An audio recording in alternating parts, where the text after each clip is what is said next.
last, after 1.5 years, they are giving me the data. I've still not got the data.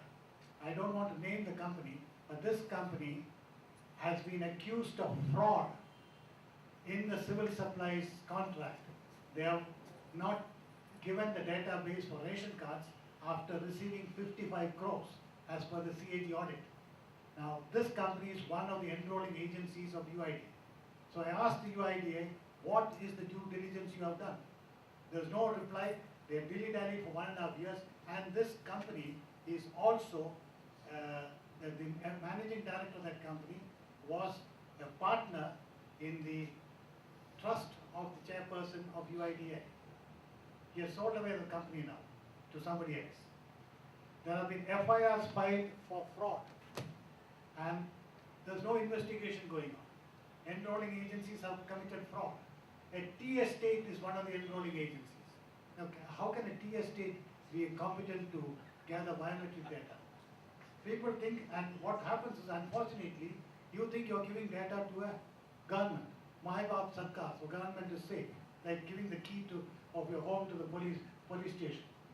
Now, actually, what's happening is you're giving the data to a contract employee of a contractor of the government. You saw that in one of the processes. No? Ultimately, you know who's getting the data. And it is known that in Pune, in Mumbai, and in many other places, private people have set up enrolling shops. In fact, a Pune councillor set up a shop saying he's gathering the data. And finally, when he was caught, he said, I'm taking this data for my election purpose. And people thought that this is part of the government. He's a corporation councillor in the Pune Municipal Corporation. So we go and give the data thinking, and UIDA is not stopping this because they can't. The government is not stopping it. There is a terrorist was caught and they found a UID card. Recently, I think a Chinese spy was caught with the UID, UID number. Now, careless and casual. Now, 14 lakh people's data has been lost in Andhra Pradesh, about 10 lakhs in Mumbai, and all data of enrollments before 2010 in Delhi. You can imagine about 500,000 people's data has been lost. And the UID is, I sent an RTI query, and what they said is, the data is not lost, it could not be decrypted. They are trying to fool me. What do you mean it could not be decrypted? Now I am asking them, why it could not be decrypted? What is the investigation done? Which is the agency doing decryption? Why it can't be done? And how do you know where the data has gone? If you look at the process itself of the data collection, it gets into this laptop, and you do not know whether the laptop belongs to the employee, to the contractor, to a terrorist, or anybody else. And then it is taken from that into a thumb drive, ostensibly encrypted. And that thumb drive is sent by post to the central depository, and then it gets converted and goes to the database. Okay. Now compare this with what the UK government did. They collected the data of just 15,000 people. When they scrapped the program, they spent £1.25 million. Just 15,000 people to destroy the data, and they had an independent audit to satisfy the public that all data has been lost. That's the difference between the attitude of Indians, the games which they are playing, and the United Kingdom. Okay. Now, so there is no law, there is no transparency, UIDA is not accountable to Parliament. It's an executive office. At the same time, the chairperson enjoys the privileges of a cabinet minister. And the government itself is acting against Parliament. It was in December 2011 that the Standing Committee rejected it. They called it directionless. They called it a threat to national security. And it was a near unanimous decision of a 31-member Standing Committee of Parliament with 16 members from the Congress. And after having rejected it, the government is keeping quiet and not bringing the bill. Now, there are several, I mentioned this in the morning, criminals in legislature. Data protection and privacy. UID makes people transparent to government, while government remains opaque to people. And all these RTIs is what we are trying to do. Privacy rights and its limits. There are, I understand, limits to privacy rights. I am not saying that we should have complete privacy, but there are limits to it, but we must understand that limits as well as the right of government.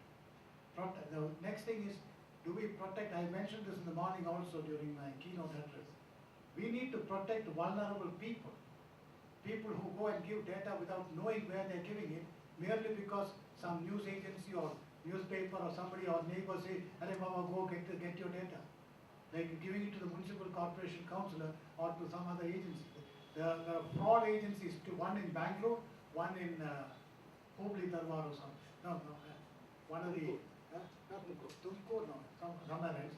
They were caught with, selling data. And the FIR is filed in the High Grounds police station. I got the records of that. So how do you protect those people?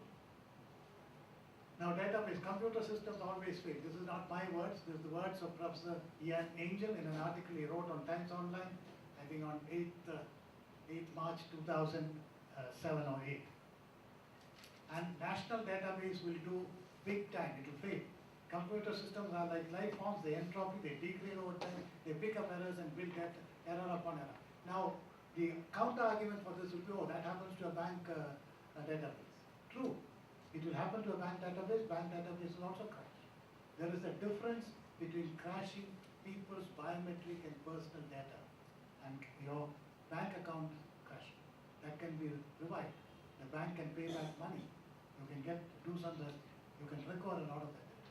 This data which is compromised, people's data, there is no way in which you can salvage it. As I said, if my fingerprints is compromised, I can't get new fingers. Unlike some animals which can regrow them. The problem is not so much data. This is very important.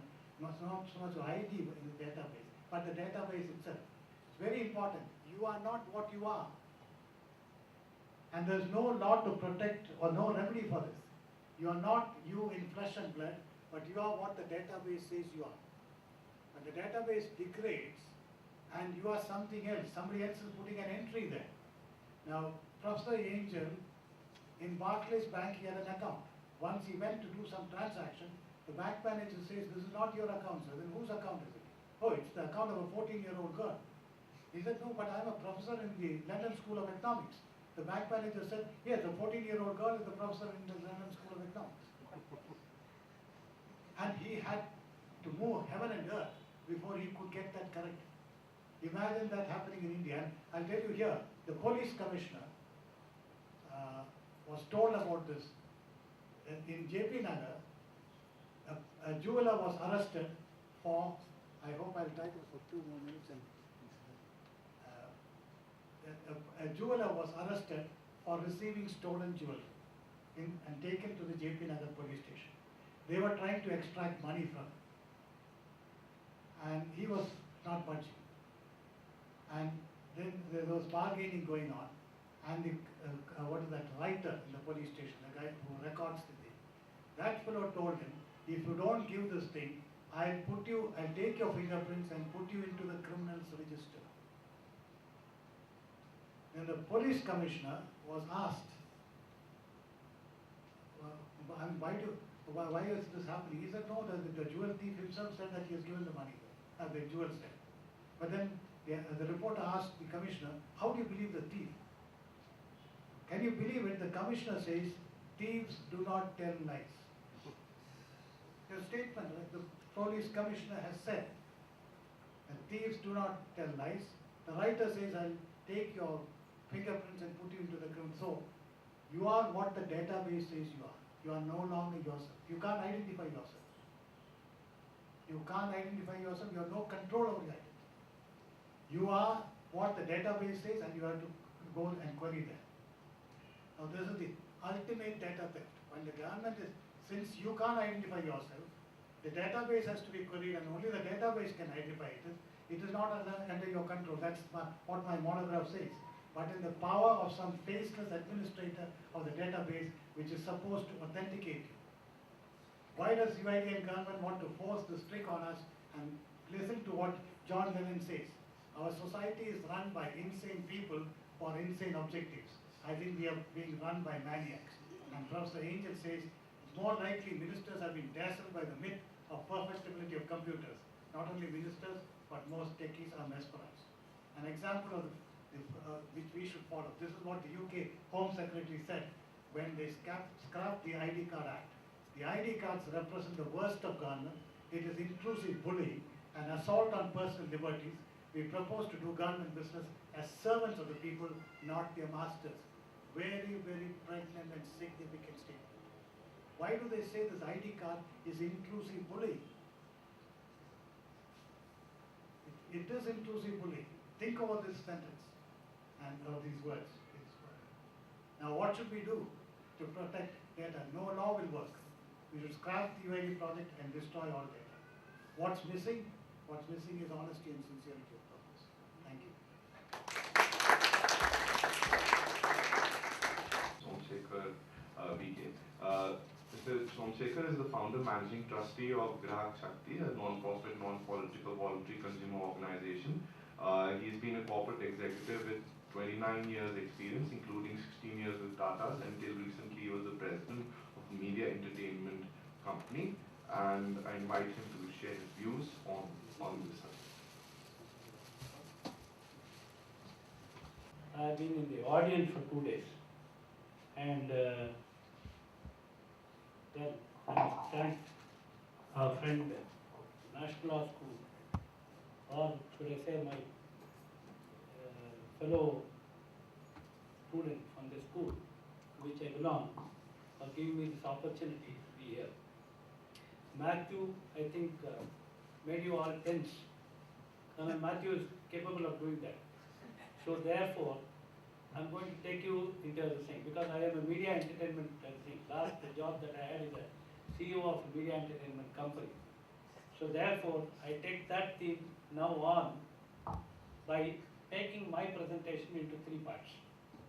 The first part is a little testing for me. Therefore, I'm just going to give you a rough idea, which all of you know, on what the consumer is all about. Then I am going to take you back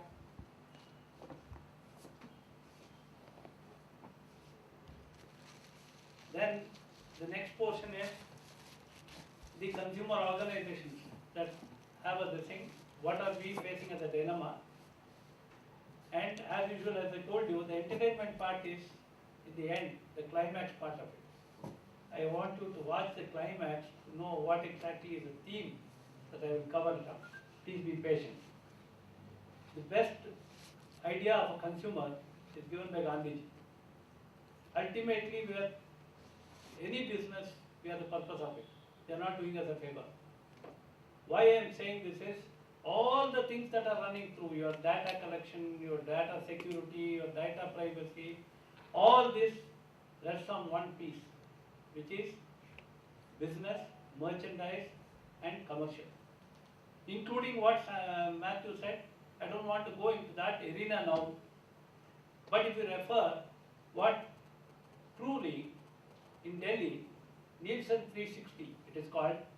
If you go into Nielsen 360, you will get the correct result of what UID is meant for. And that has got connection with consumer data, how the consumer data is promised for Walmart, how the foreign companies are given an assurance that we will give accurate figures of our people. That I reserved for another day. See, this is ultimately what Kennedy said later on, later part of it. He used it in a more sensible thing. And as we know, these are the rights of consumers, the 8 rights of consumers. Gentlemen, why I am bringing this out? It's a very simple thing. 2 of these rights are missing in our country. We have only 6 rights. Right to basic needs is not a right. Right to a healthy environment is not a right, as per the Consumer Protection Act. Please know, I am not condemning my country. India has the best Consumer Protection Act in the world. We have, everything is a reactive kind of system. In our kind of system, there are 2-3 things: sustainable consumption, social responsibility, and the kind of solidarity that we are supposed to follow. These are our duties. But the present dilemma that we are in, see, I am coming to the data part of